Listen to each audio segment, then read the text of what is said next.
il faut tout bien à Babylone. Babylone, la grande, c'est le christianisme. Le christianisme des alliés, il faut dire qu'il y a mensonge, il y a tromperie, il y a haine, il y a jalousie, il y a donc vraiment tant de choses là. Donc d'où il faut tout bien le christianisme. Toi, il parle de Yehoshua Amashia, c'est dans son nom qu'il y a le salut. C'est dans son nom qu'il y a la vie éternelle. Il y a des hommes dédiés pour le colayo, bon, bah ça, bah chrétien, bah christianisme, bah on bah ça, bah il s'agit d'un déjà que bah c'est là on a débat par rapport à nous sur oyo outil ko yebisa biso a kotalisa biso bango baza contre yo baza pour yo te donc en l'occurrence pasteur Lomema Toussaint frère Fisto Bangasimo de bango baloba qui vraiment to préparer terrain pour la binomisation.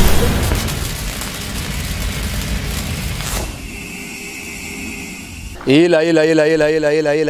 Kaka pona ulanda. Babisite ya kaka moko. Elengi kano, elengi kitoko. Bomoko ya mboka. Bomoko ya mboka. Babi bomoko mboka ndi muteka ndi moki. Bana Matadi, bana Bandundu, Équateur. Pobulanta ka bomoko ya mboka. Ela. Bomoko ya mboka. Zibeka MM na Bela. Indi na bomoko ya mboka. Lanta bomoko ya mboka. Bomoko ya mboka. Elengi kano.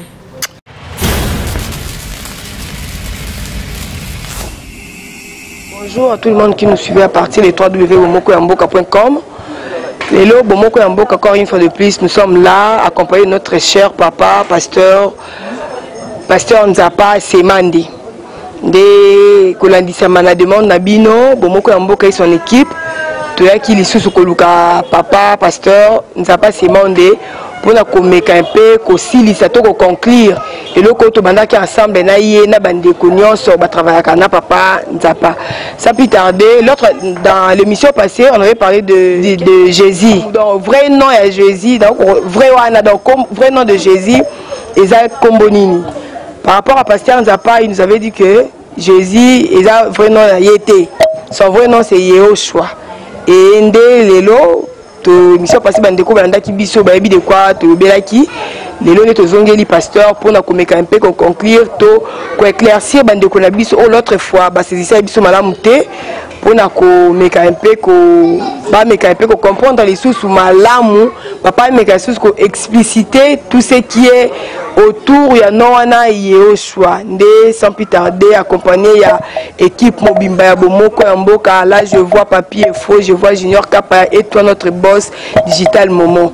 Ndé tozo passer micro et pas ya pasteur Nzapa. Bonjour papa Nzapa. Bonjour maman Lauriane oui. Papa oui qu'on s'est présenté pour na bateau balanda que l'autre fois ba au monde aucun émission à lelo kombo nani ozanani pa balandi na biso. Oui, merci. Kombo nanga Nzapa, c'est Madé Raphaël, naza pasteur, dans l'église Yehoshua Amashia. Nous allons sur l'avenue Fayala 107, dans le quartier Mombele, dans la commune de Limité, des Sika, tous œuvres dans l'église de Nabiso. Merci beaucoup, papa. Église Kombo la Onini. Église, comme vous allez, église Yehoshua Amashia. Merci beaucoup. Église Yehoshua Amashia est sur avenue Fayala, dans le quartier Mombele, commune Limité, précisément dans RDC Ville Kinshasa. Notre fois, qui n'a pas tout le qui sur le vrai nom de Jésus, qui n'est pas Jésus, qui est Yehoshua. Est-ce que papa conseille la biso synthèse et émission passée pour nos bateaux qui sauter, mais un peu comprendre qu'est-ce que tout le qui n'a émission passée. Oui, la fois passée, tu sauras qu'il y a le vrai nom du Créateur.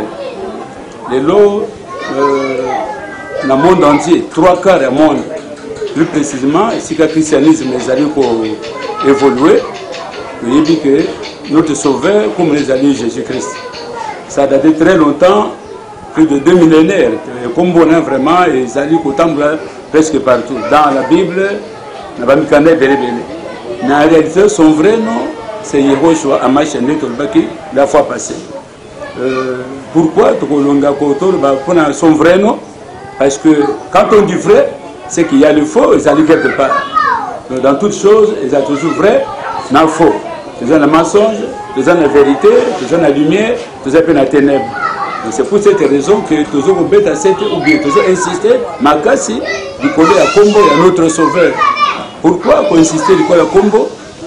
parce que biloko nyonso il faut vraiment kombo soki obengi eloko wana kombo na ndenge esengeli te ekomi eloko mosusu. Donc c'est avec raison tomoni na kati na Bible tango créateur donc Elohim c'est makokela biloko nyonso. Bible dit clairement que azoki banyama bandeke bayaki na bango et pas Adam le premier homme. Adam dit abande ko surnommer soit eloko pesa kombo eloko moko soit pas nyama et pas ndeke et pas misi bongo na bongo. Alors tango kombo au changer au dénaturer sens ya kombo ya eloko il va que ce soit eloko onate et comme eloko mususu.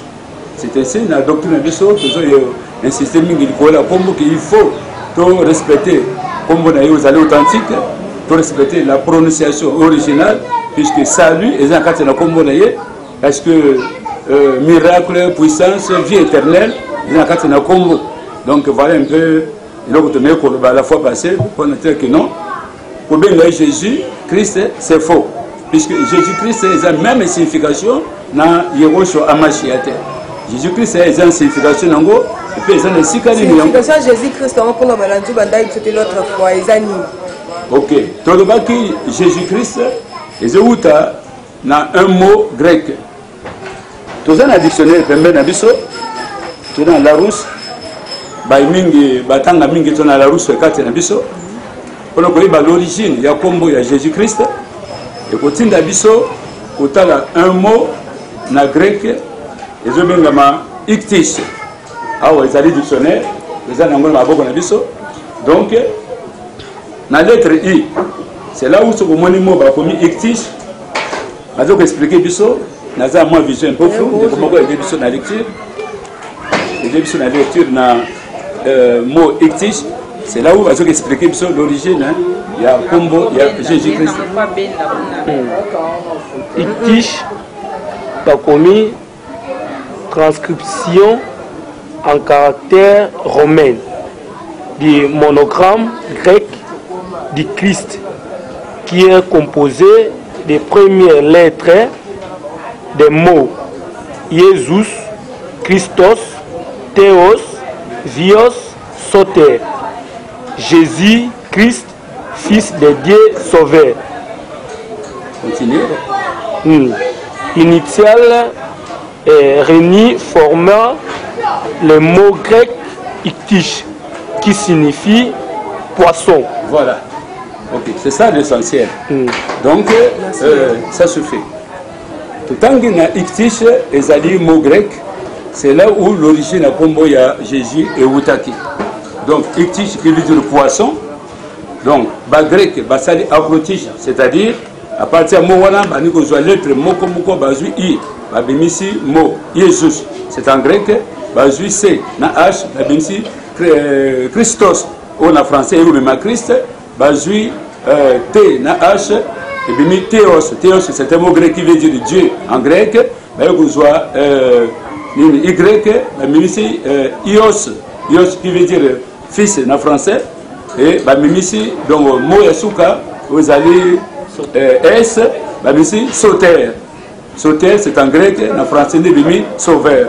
Donc Jésus-Christ est aussi un mot ictish n'est pas tout expliquer en moi mais en réalité le mot ictish veut dire poisson, c'est-à-dire tout le monde motonyo ça doit pour benga comme na Jésus-Christ, l'origine de combo à Jésus, ça vient du mot poisson. Donc, en grec. Donc, bien combo à Jésus en réalité, ça appelle un poisson. Tout à fait, ça appelle un poisson. On va trouver le combo à Jésus-Christ. Banani va créer autant de manœuvres oyo, autant de lectionner que ce sont les Romains. Les Romains et les Grecs, balinga quitté que combo est allé, il y a pas divinité, il y a pas juif.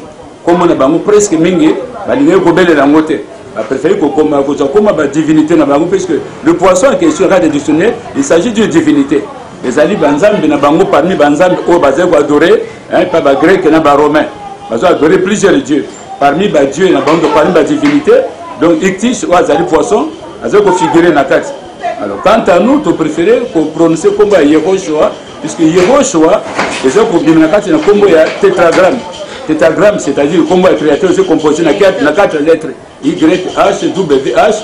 Alors quand on a un combo na Yehoshua, vous avez remarqué que... C'est composé dans combien de lettres hein? Combo est créateur. Oui. C'est-à-dire composé na 4 lettres. Y, H, W-H. Ce qui veut dire Oh, bah, ben, soit Yahweh. Voilà, donc il est composé en 4 lettres. Alors, comme on a eu au choper, comme on a que tous les 4 lettres, on les a 4 lettres, comme on a eu. De Benami Yehoshua. Yehoshua veut dire Yahweh sauve. Tandis que Jésus veut dire le poisson. Vous voyez la Bible, il y a Jésus, comment que Jésus est un sauveur. Non, non, non, non. Bon, ce sont les traducteurs. Voilà une émission parce que par rapport à la Bible nous dit que Jésus signifie sauveur, lumière, l'eau et belé. Bon, Jésus ne signifie pas sauveur. La personne, il est sauveur. Hein? Oui. Donc, il y a qui copique sa l'humanité, il y a un sauveur. Mais comme on va pécier, ne signifie pas sauveur. Comme on a Jésus, il a été sauveur, ça signifie poisson. Mais comme on a été sauveur, c'est comme on a Yehoshua. Quand on bénit Yehoshua, veut dire Yahweh ou bien Yehowa est sauveur. Donc voilà où il y a la différence. Donc c'est ainsi que nous préférons Mingi au Benga, comme on est authentique, il y a Yehoshua, puisqu'il y a un monde, ils allaient sauveur. Par contre, comme Jésus-Christ, tout le tango, dictionnaire, il a sûr qu'ils allaient poisson. Et comme un exemple, la fois passée, pour le Baranda qui bisoté, tu as dit que Mikakotala, ils allaient battre témoin de Jéhovah. Bisoté bat témoin de Jéhovah, mais les témoins de Jéhovah, Bango Penanga Monabango, Babino non, Boyebi Moto, Jésus-Christ. Je vous rappelle que Pasteur Nzapa a témoin, il y a des judaïstes. Donc, doctrine est basée sur doctrine juive. Donc, Jida, donc judaïste,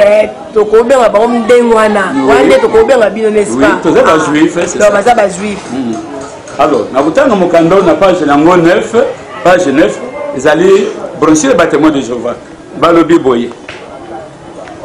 Pour prendre l'exemple le plus marquant, citons le cas de Jésus. Savez-vous comment ses amis et ses parents l'appelaient dans leurs conversations quotidiennes pendant son enfance à Nazareth? En fait, nul ne peut se montrer catégorique sur ce point. Peut-être le dénomme-t-on Yeshua ou Yehoshua, mais sûrement pas Jésus. Voilà. C'est l'exemple mon clair. Ok, témoin de Jéhovah, je vais expliquer. Tout le monde est Jésus-Christ. Et si vous voyez comment on a pendant son enfance, c'est-à-dire que bon monde naye, pe bokoli naye, na baninga naye, baloko benga ye, na mboka ba Nazareth. Et si vous voyez comment azoko benga ye kuna, kombo na ezaki Yehoshua, parce ezaki Jésus, te wana mukana ba témoin de Jéhovah. Alors, maintenant, ce que ça dit bongo. Pourquoi na Bible ba traducteur ba kotisi komba Jésus na kati ya Bible? Pourquoi ba respecter aux alliés son nom propre, son nom originalité? Tandis que comme Moussous va respecter, toujours le corps Adam. Adam est un hébreu. Au moins, la Bible presque, nyonso, lingala, français, swahili, portugais, français, anglais, tout ça. Adam, ils allaient respecter Adam. Donc, comme le corps Abraham, par exemple, ils allaient un nom d'origine hébraïque. Va respecter Abraham, c'est un hébreu. Va changer en côté. Donc, la Bible, nyonso, la minoko, nyonso, Chiluba, swahili, lingala, kikongo. Abraham va respecter Abraham. Mais comment on va sauver? Pourquoi va changer, va dénaturer? Donc c'est là où tu comprends que les traducteurs vraiment rendent un mauvais service. Donc les traducteurs côté va ça qui erreur selon Pasteur Nzapa. Les traducteurs va ça erreur. Bango moko je va reconnaître erreur na bango. Ko tous après dans la Bible, tous dans la Bible moko va to bengango lui second révisé. Or ce qui va réviser un moteur, cela prouve que le moteur est liboso peut-être saliné. Et bébé, ils allaient lui second, il y a 1978. Ils allaient lui second, il y a 1910, tout chrétien, à ça de la Gambo. Oui, 1910. 1910. Oui, 1978. 78. Oui. Alors, dans la préface, le traducteur Balobi Boye. Le traducteur Balobi na page 7, je crois. Ok, non, page 8. Le traducteur Balobi Boye.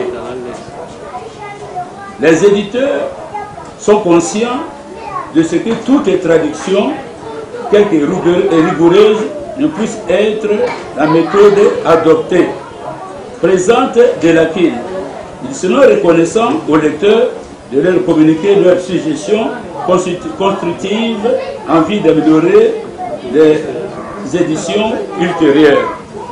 Oui, Maloba, il y a des traducteurs. Bazali conscient que bakomi makamba oyo dans Bible eza balakine ebele, c'est-à-dire basali mosala oyo tobengango méthode moko ya donc ya quoi adopter tout ça d'abord toyokani nde tout le monde a parlé du peuple ba parlementaires qui sont pour qui sont contre dès que ba adopter motion wana c'est pour que mototo azali pour yango. Donc c'est là où maintenant que les traducteurs ba yokani que toujours kombo ya Jésus tout ça na Bible ba yokani bati yango, mais en réalité na ba texte originaux ezalaki Yehoshua Amashia ezalaki Jésus.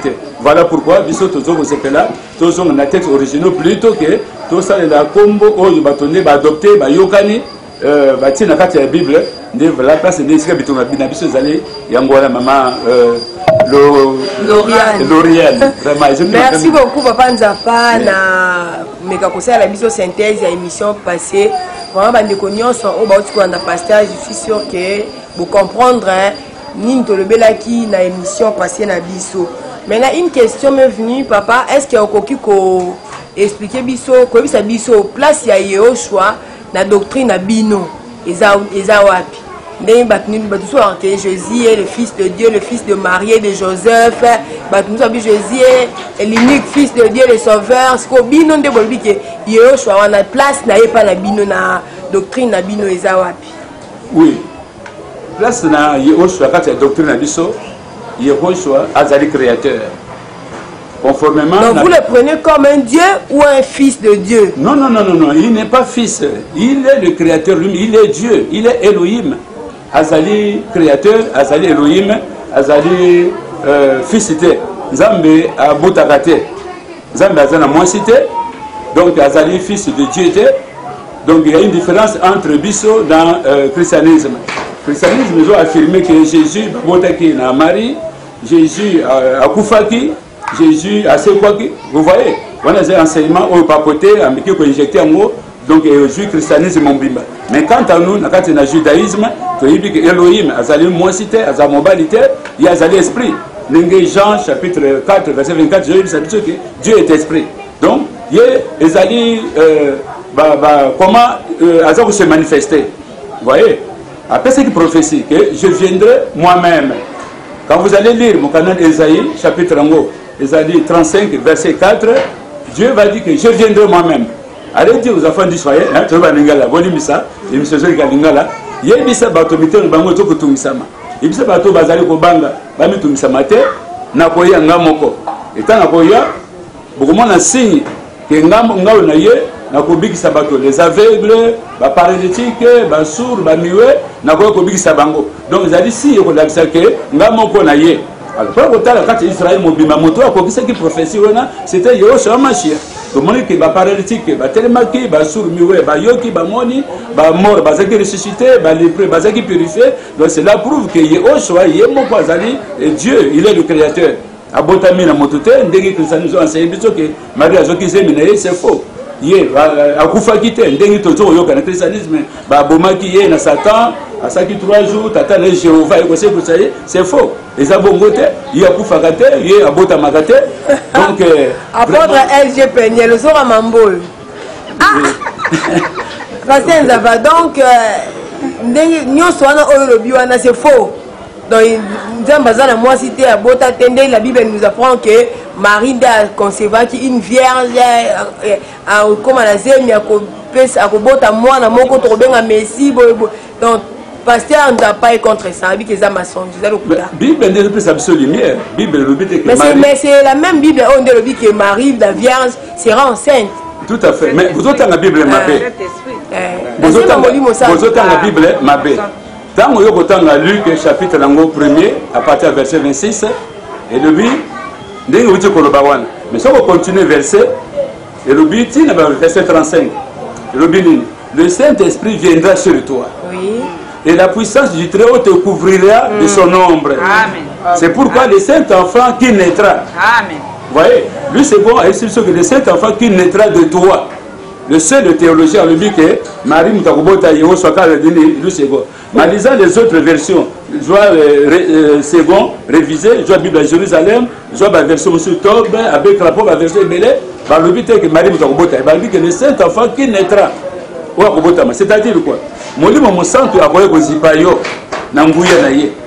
Donc moi na wana koya kobotama akobengama mwana oyo aleki likolo ezali balangage biblique bible ezali awa ezalaka chiffré mpe ezali codé bible ezali te kotanga yango lokola totanga balivre nyonso te ezali wana il faut d'abord remplir par la puissance de Dieu parce que c'était poussé par le Saint-Esprit que les hommes ont parlé de Dieu donc ye babotaki ye te soki babotaki ete Marie azwaki zemi ndenge mobike ayaki na nzela mwasi te ayaki ndenge nini ok soki otangi Job chapitre 14 verset 4 elobi boye est-ce que na moto oyo azali impure un être souillé akobota moto azali pur abi akoki jamais kobota ye c'est pour dire que biso nyonso les êtres humains descendants ya Adam to héritier oyo abengi le sang adamique donc biso nyonso mindele bato moyindo oyo towuti na nzela ya Adam makila ya Adam oyo to héritier yango abengi yango sang adamique c'était sang oyo déjà ezali na lisumu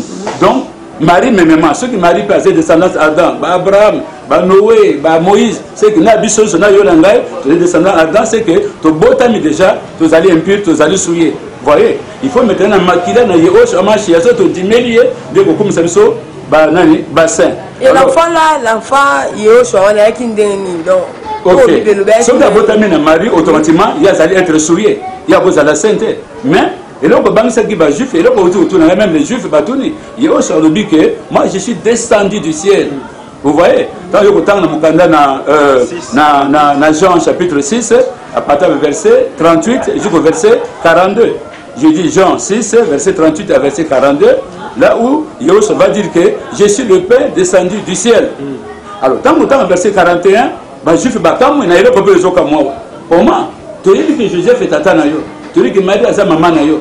Mais yo zali au outil kolo comment voyez un peu cela donc yo azaki clair na langage na ya bi que je suis descendu du ciel pour tenir sa volonté papa na ngai donc en réalité Marie a botaki était donc Marie azalaki azipa mis na puissance ya Saint-Esprit Marie a tiraki toujours vierge a tiré ko bota yete puisque na loi ya Moïse so ba kangi na fiancé ya moto c'est-à-dire une femme fiancée à un homme ou bakangi na mwasa moto directement on te lapide il faut ba bomayo alors Dieu qui est derrière sa parole pour violer malobanaïté a que nous embaucher une fiancée qui appartient à un homme vous comprenez parce que Bible dit que Marie a été fiancée à un homme na comme Joseph alors comment Nzambe a que nous embaucher ou bien Saint-Esprit que j'attends Saint-Esprit qui embaucher une fiancée à mobile je m'en étais que déjà à quoi ça mis na mobeko le but que so bakangi na fiancé à moto c'est déjà une adultère alors mais mobeko wana nyonso wana de comment ki moka ya bolingo parce que Marie nde azaki couvrir na grâce donc a trouvé ki grâce na miso Nzambe yango ba pesa ki Nzambe sala ki grâce wana ya ko na nzela na ye to zo les sauveurs ki ende yo zo ba Yoshua nanzela na ye to za sauver mais nanzela était ka boti ye biologiquement dengi yo nanga to bota na papa na biso na maman na biso te donc c'est voilà zo senga débat mususu pasteur parce que jusque là ozo convaincre ngate pour na comprendre nzela nini o ya yelaki donc voilà zo senga ma une mission pour to ça débat wana pour na zo comprendre ndenge yo zo bakaye donc na zo comprendre te jusque là bon na idée moké même si ça émission du pour wana c'est très important mais un exemple clair tango na Jean chapitre 8 face à face na ba pharisien parce que c'est que pour tata na bino Abraham a mona kinga batuni tu n'as pas encore 50 ans est-ce que yo na Abraham bosoroni a dit mais oui avant qu'Abraham fût il y a pas Abraham azala ngana sali et puis ça qui vertige na ba juif comment tu n'as pas encore 50 ans Abraham a fait quoi qu'on a dit ça kala est-ce que ba mona ki na tango nini c'est vrai que ba mona ki na Abraham quand dans Genèse chapitre 18 tant que comme dans Genèse chapitre 18 vous tenez partir verset qui t'a comme que Abraham a montré que bazaki misato ba comme là qui c'était vers les après-midi et na parlé bato misato moko na katikata bango c'était lui Yehoshua o Abraham a yambi na ndako na ya sukuli makolo baliaki ensemble c'est pour vous dire que Yehoshua azali na nzoto na ye oyo aljoa ngo pas motote ni pas Marie ni pas Adam ni pas Abraham nzoto na ye azali ngo depuis l'éternité. Donc, dans le grec, donc, le français, c'est quoi? La théophanie.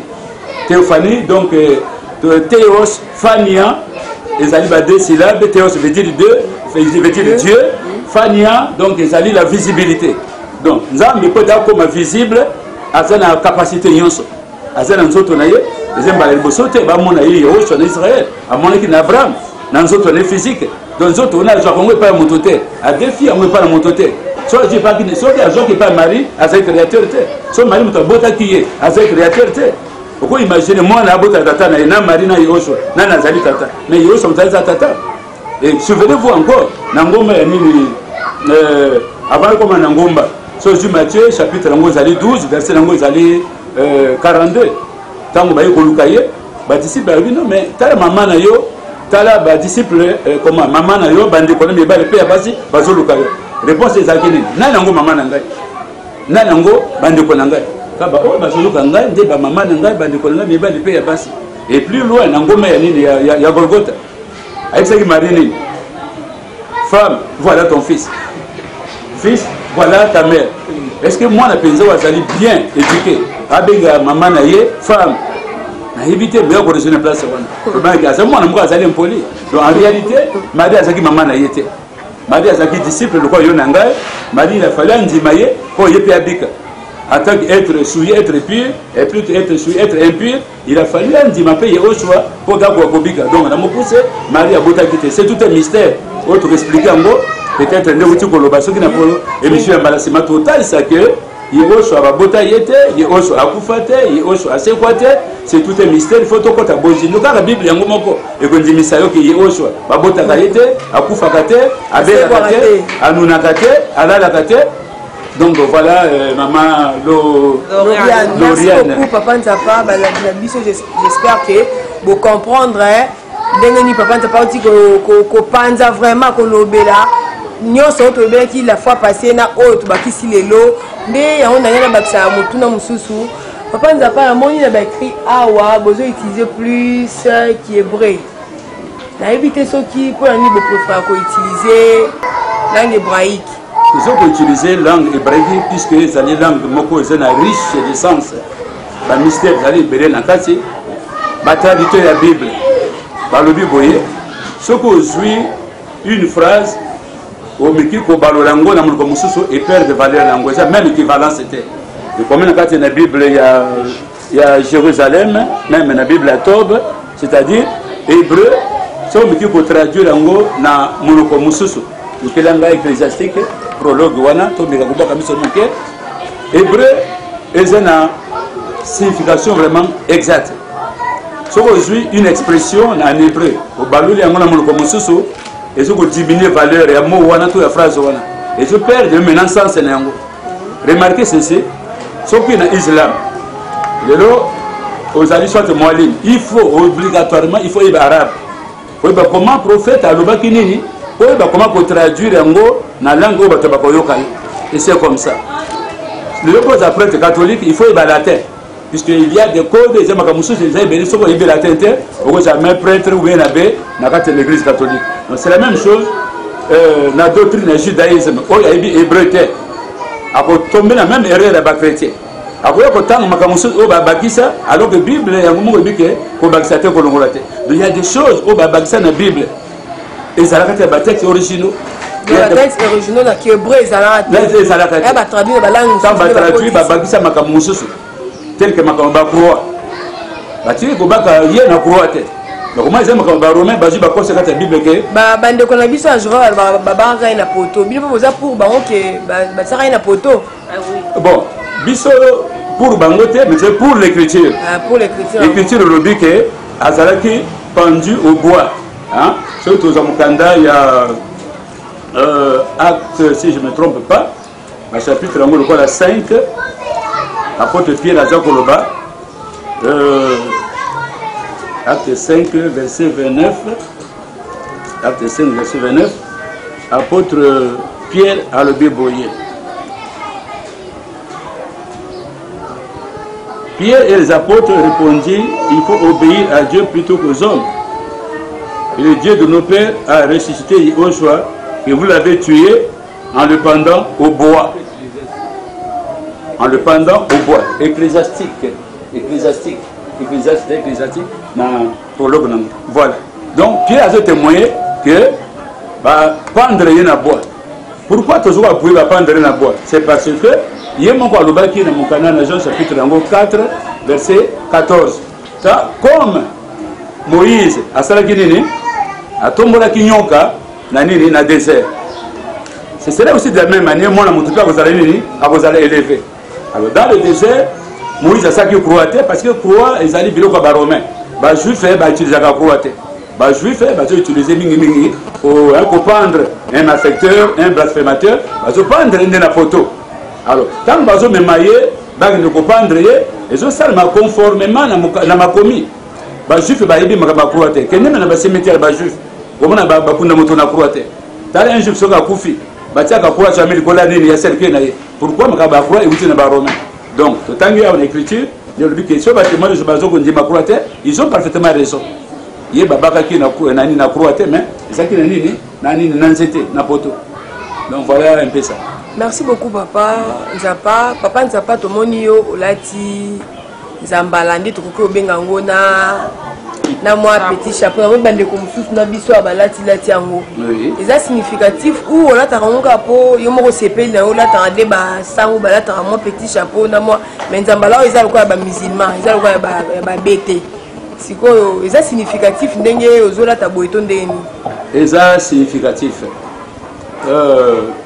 nini kolata robe ezali culture ya bato côté orient otala barabe otala même ba indien otala même moi bikolo so baza côté orient ezali la télé na bango mais toujours mingi biso ezali kama judaïsme ndeto zoloba ba juif so côté même na internet ce qui au taliment de documentaire aux alliés juifs au moins il a tout le presque mingi bango baza kolata et outi na bango te outi na yemoko Elohim auto bingi Yehoshua malheureusement faussement appelé Jésus yé a comme les alliés Yehoshua Amashia on voulait ça pour na terme comme ça to bakandenge wana alors baki boy Moïse latissa aux alliés ton grand frère souverain sacrificateur Aaron ils ont canana Exode chapitre 28.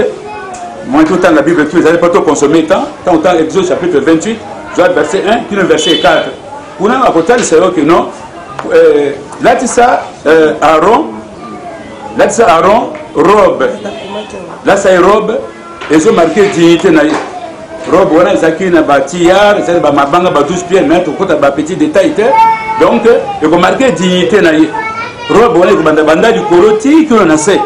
Voilà. Et là, tu es au sacrificateur, donc, Bishop en tant que juif, il faut tout l'attendre, il faut tout identique.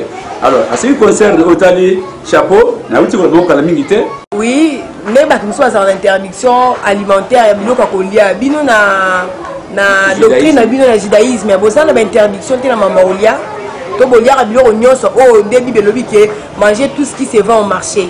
Non. To koki kolia bilo ko yosote.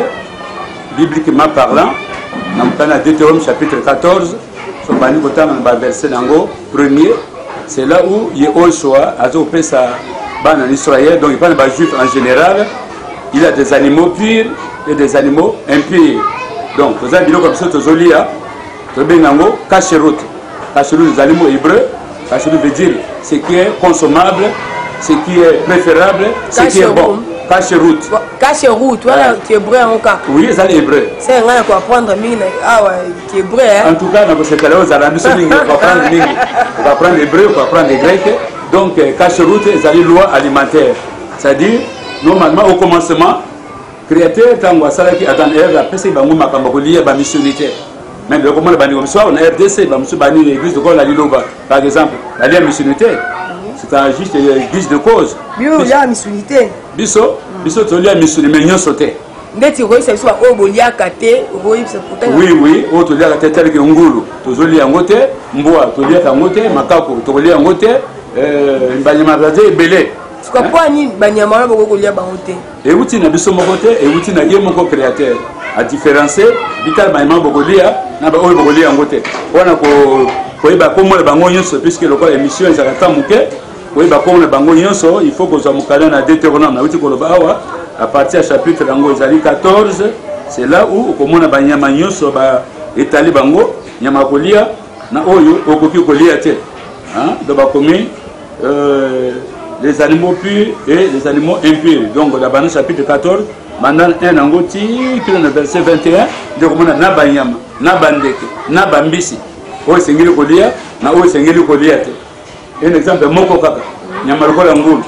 Pourquoi? Na ko kolia ngote. Ngulu akelema ki pona kolia ngote. Na ngulu akelami pote a aider moto. Comment? Ngulu na kati na ba sika baboka matiti. Azoko consommer ba microbe. Or que microbe ngeke infecter yo moto, mais ngulu akufa la microbe te. Remarquez ceux qui ont fait ngulu. Ngulu akufa te na venin yoka. Pourquoi? Venin zo suka na nini na graisse na ye pas la graisse est belle dans nzoto. Alors venin et ceux qui dans nzoto na ye na disons na graisse et pour pénétrer te au sali ba veine to na nini na musuni na yete. Donc ngulu ça ne pas sunga moto au lieu na ba fulu ba infection au cause ebele que ne peut infecter moto. Alors ngulu dazolia ngulu kufa na microbe te. Musuna ngulu soko jus yango oti yango na moyi ou bien oti citron. On a mingi ba vert tel que batenia et zo bien nanine na musula ngulu. Mais yo be obela tenia yo zali moto. Au moins qu'en tout cas il y a un problème, il faut vraiment intervention médicale, il faut pas se battre ceux qui étaient comme même na liwa. Donc il y a des animaux au badia kangote mais malheureusement christianisme dit que les animaux sont comme la wenza. Voilà pourquoi on boka biso batoto le mena banyam na bamboa. Do banyam o zali impire, o zo consommer ba microbe, même moto azolia. Cause ba maladie belé et plus encore ba maladie belé nyama bela lokola moto. O azolia musuni mingi azolia ba fois banyama ko bela mingi, o nyama pa bela. Je souhaiterais maman Lauriane, ou les mingi peut-être bandunda, les bamadesu, les bambika, bawangila, c'est bon. Peut-être un bis, c'est pas un bis qui consomme la microbe, peut-être pas à 4 voilà. Mais nyama, surtout mingi, ni le ngoulou surtout. Vous voyez? Ngoulou namboa vraiment, wana kutu. Biso ata de mengu, biso aussi même à côté, c'est vraiment c'est défendu. La docteur biso donc les abandekepé, na ba mbisi musupe to dia gangote, les a mentionné même la carte nabi. Merci beaucoup Papa Nzapa. Nous avons annoncé déjà que il y a des hommes dédiés pour le Kolayo, bon bah ça bah chrétien, bah christianisme, bah on bah ça bah il s'agit d'un live ça déjà que bah c'est là on a débat par rapport à nous ça oyo outil ko yebisa biso a kotali sa biso bah on bah ça contre yo bah ça pour yo te donc en l'occurrence pasteur Lomema Toussaint frère Fisto Bangasimo de bango baloba qui vraiment to préparer terrain pour la binomisa tout ceux qui vont cause la yo au ça la débat na bango mais kapé ko yebisa bango en face c'est que tibila pour na balandi biso nyonso ya bomoko mboka bango mais kapé ko yebisa bango en face na micro na biso ya bomoko mboka on na ngana biso ceux qui vous êtes d'accord na bango ou pas non ezali vérité c'est ngeli molong mobimba balanda po bango babika donc bandi ko biso na kati ya christianisme malheureusement christianisme outi na papoté christianisme de l'an 325 de notre ère, c'est là où que, bon, tout le monde se fait pasteur, tout le monde se fait apôtre, docteur, hein, c'est pas moi, archibishop ou bien patriarche, à la mouine à Tongo, ou bien à la Nimakou, quelque part, ils se trouvent pas mes pasteurs. Mais en Israël, ce n'est pas ça. Il faut être initié. Comprenez? Moïse, pour être après sa place dans Josué, il a fallu initier Josué pendant les 40 ans, on a marché dans le désert. Attends, c'est qu'est-ce qu'il faut dire, qu'est-ce qu'il ne faut pas dire? Vous voyez, Élie, là, c'était la même chose. Il a fallu Élisée passer, et pas Élie, à initier, à enseigner, pour transmettre le message, pour mettre un peu ce qui n'est pas naïf. Donc chez nous, c'est comme ça. C'est normal, Bongo, ils n'ont pas compris, éviter l'origine à l'Osambo, éviter d'où vient le christianisme. Vous voyez, mais que le salut vient des Juifs. Le salut vient des Juifs. Tous chrétiens savent que le salut vient des Juifs. Mais quand on dit le salut vient des Juifs, c'est pour dire que la vraie doctrine, le vrai nom, le vrai enseignement vient des Juifs. Oui, et où tu es dans le Vatican, et où tu es dans la papauté, c'est le mensonge, c'est la tromperie. C'est la tromperie. Donc, christianisme en général, que ce soit Azali protestant, Azali adventiste, Azali salutiste, Azali pentecôtiste, c'est que où tu es dans le catholique, ramasser l'enseignement catholique, c'est là où partout dans le monde entier, ils ont fait croire qu'ils ont eu la révélation, mais or c'est faux. Révélation de Moko, ça vient des Juifs. Voilà. Puisqu'en lisant le mot de la fin, ce que Tangi du Somme 147, à partir du verset 19, qui est le verset 21, va dire qui ont révélé parole à un peuple de mon côté, si c'est les Juifs. Car les Juifs, ils ont révélé les secrets, les mystères, car ils ne sont pas dans Bango. Donc c'est à eux maintenant qu'on enseigne Bisso, Bisso puis tour dans Bisso, tout le monde enseigner Bisso. Et non, salut où tu es à Rome, et le lieu pendant le monde entier, en tout cas, c'est la fausseté. Merci beaucoup, Papa Nzapa. Joyeux anniversaire à toi, honorable Antoine Zangi. Pour tes 50 ans d'âge, tu peux sûr de tomber joyeux anniversaire.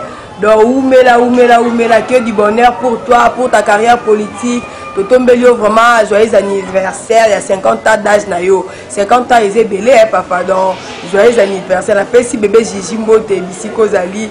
Joyeux anniversaire après la bébé Gigi Nabiso, la fille de notre caméraman, Junior Kapaya. Donc, joyeux anniversaire. Il y a papa Antoine Zangina, yo bébé Nabiso, Gigi. Papa Nzapa, tu as commis presque Nasuka émission Nabiso. Donc, tu as commis vraiment Nasuka émission. Ce qui moment de la fin, ils allaient pour l'émission à l'élo. Oui, le mot. Le message que lancé, la bande de connaissances au balandakayo, au balingakayo, au bazolingayote. Oui, ça toujours comme ça. Il y a au balingaki bazalaki, au balingaki était bazalaki. Ça a été toujours comme ça. N'a pas au balinginga, n'a pas au balinginga que, n'a lingi bangonso en général. Parce que le docteur Nabiso, il a coupé sa biso et n'était, il a peut-être mototé, peut-être à la longue à comprendre. Donc le message ou le mot de la fin, ils allaient que Tokosamaki Minki. Tokosamaki, le christianisme, c'est la tromperie. Le christianisme, c'est la fausseté. Donc, d'où il faut sortir du christianisme. Il faut sortir, il faut tomber à Babylone. Babylone, la grande, c'est le christianisme.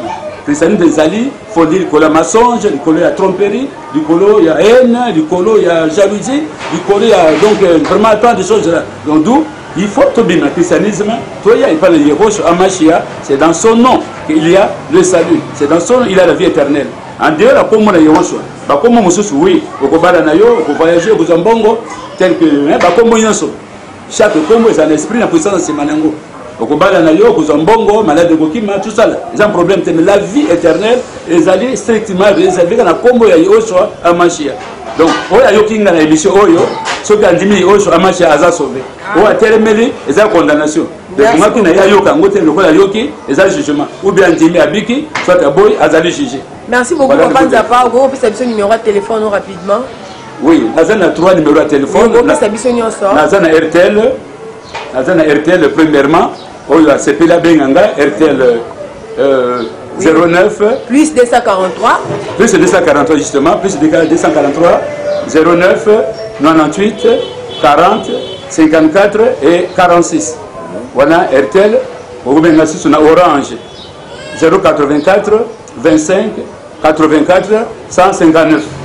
On a Africell, 090, 32, 40, 383. Voilà, 3 numéros. Merci beaucoup, Papa Nzapa. Merci à Bandeko Nyonso qui a participé, qui a assisté à l'émission de Bisso et Lomonayo. Vraiment, on n'a pas le temps de couper sa mouton sur Maloba. Mais on va s'arrêter dans Bisso l'autre fois. Bazali quand même dans Maloba. Il y a des Liboso qui a souka pété. Tokoko Banabino, le mot parce que Boza déjà a Bisso, Bisso peut oser à Bino. Donc, Liba a Bisso na Bomoko, il y a Bino na Bomoko à Mboka vraiment. Tokomi Liba là. Église Yoshua na Bisso Bomoko Mboka.